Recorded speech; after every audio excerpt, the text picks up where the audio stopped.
Hi friends, आपका मेरा YouTube channel पे स्वागत है।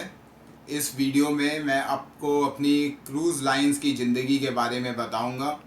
क्या क्या अमेजिंग चीज़ें हुई वहाँ पे, क्या क्या चैलेंजेस थे, एंड होपफुली आप मेरी ये वीडियो बहुत लाइक करेंगे।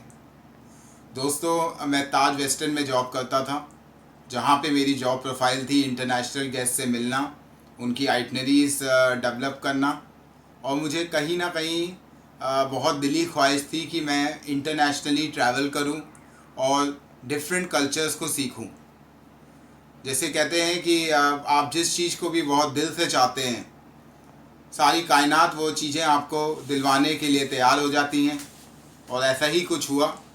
मैंने टाइम्स ऑफ इंडिया में एक एसेंट न्यूज़पेपर आता था उस समय में, वहाँ पे जॉब ओपनिंग देखी क्रूज़ लाइंस की, जो कि फ्रंट ऑफिस में थी, और मैंने वहाँ अप्लाई किया, जिसकी क्वालिफ़िकेशन थी कि आप एक 5 सितारा होटल में जॉब करना होना चाहिए, और मैंने वहाँ पे अप्लाई किया। मुझे मुंबई ऑफिस से कॉल आया कि इंटरव्यू सुबह 5:30 बजे का है। दोस्तों, मैं सुबह 5:30 बजे इंटरव्यू के लिए जब जा रहा था, तब मेरे दिमाग में यही था कि ये कोई ना कोई मेरे साथ किसी ने जोक किया है कि वहाँ पे मुर्गा बनाया जाएगा, क्योंकि पहली बार कोई मैंने ऐसा सोचा था कोई इंटरव्यू सुबह 5:30 बजे होगा। लेकिन ऐसा नहीं था। वहाँ इंटरव्यू सुबह 5:30 बजे इसलिए था क्योंकि जो मैनेजर वहाँ इंटरव्यू ले रहे थे, उनका ऑफिस सेंटा क्लैरिटा यूएसए में था, और वहाँ से टाइम मैच करा के इंटरव्यू रखा गया था। इंटरव्यू अच्छा हुआ दोस्तों, मुझे उसी दिन बता दिया कि मैं सेलेक्ट हो गया हूँ। फिर वहाँ पे यूएस एम्बेसी में जाके मुझे वीज़ा के लिए अप्लाई करना था, और वहाँ पे एक फ़िज़िकल इंटरव्यू होता है जहाँ पे आपको प्रेजेंट होना ज़रूरी होता है। इंटरव्यू पे जाने से पहले वहाँ के लोकल ऑफिस ने हमें बता दिया था, वो जो भी आपसे क्वेश्चन पूछे उसका सच सच आंसर दे। तो सच आंसर देने के सोच के मैं इंटरव्यू में गया। वहाँ जो लेडी थी वो बहुत खूबसूरत थी। उन्होंने मुझसे पूछा कि ये आपने जो फॉर्मल ड्रेस पहना है, आप इतना तैयार होके आए हैं, ये आप क्या मेरे लिए तैयार होके आए हैं? अब मैंने मनो मन सोचा, अगर मुझे सच उत्तर देना है कि मैं बस बोल दूँ नहीं, तो मैंने सच इंटरव्यू में बोला हाँ। तो उनको काफ़ी अच्छा लगा, वो भी मुस्कुराई। फिर मेरा इंटरव्यू चलते हुए उन्होंने पूछा, रोहित आप लास्ट टाइम कनाडा कब गए थे? दोस्तों, मेरा दिल धड़क गया। मैंने मनो मन सोचा कि कनाडा तो मेरे पापा भी कभी नहीं गए मैडम, ये कहाँ से बात आ गई है। मेरा बिल्कुल दिल कस की धड़कने लग गया। उन्होंने फिर से पूछा, रोहित लास्ट टाइम आप कनाडा कब गए थे?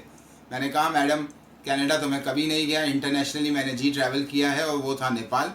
तो उन्होंने कहा आपका पूरा नाम बताइए। मैंने अपना पूरा नाम रोहित सब्रवाल बताया उन्हें। उन्होंने मेरी डेट ऑफ बर्थ पूछी, मैंने वो बताई। मेरी क्वालिफ़िकेशन पूछी, मैंने वही बताया कि मैंने होटल मैनेजमेंट करा हुआ है। ये करते करते उन्होंने बोला ठीक है, हम आपका रिज़ल्ट 2 दिन बाद बताएंगे।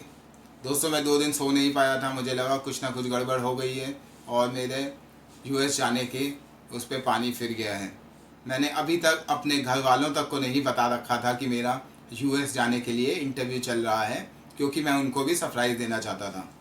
2 दिन बाद खुशखबरी आई, और मैं यूएस जाने के लिए मुझे बता दिया गया मैं सेलेक्ट हो गया हूँ।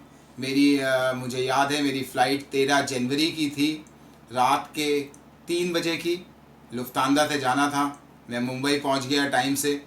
और दोस्तों, मेरी एक और बहुत दिली ख्वाहिश होती थी हमेशा से कि मैं एक लंबी फ़्लाइट करूं। मैं भगवान से हमेशा मनाता था कि भगवान, हे भगवान, मुझे कभी मैं फ़्लाइट में बैठा नहीं था, उससे पहले मैं एक लंबी फ़्लाइट करूं।